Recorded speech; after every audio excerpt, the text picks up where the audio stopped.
Hello everyone, welcome back. In this video, I will show you how to fix printer error 000bc4 in Windows 11. If your network printer is missing, not showing up, or you see the message no printers were found, then this solution may help you fix the problem quickly. You need to make all these changes on the host computer, meaning the computer where the printer is originally installed and shared from.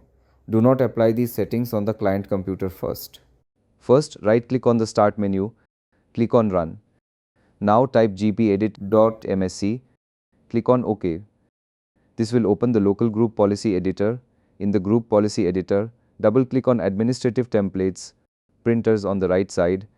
Double-click on Configure RPC connection settings. Select Enable. Under the protocol to use for outgoing RPC connections, click on this drop-down menu and select RPC over named pipes. Click on Apply and OK. Now close the group policy editor. Now restart the computer.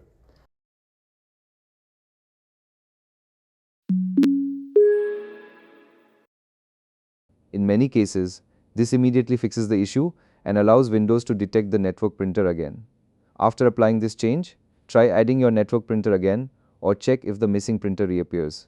If this video helped you, please like, share, and subscribe for more Windows troubleshooting videos. Thanks for watching.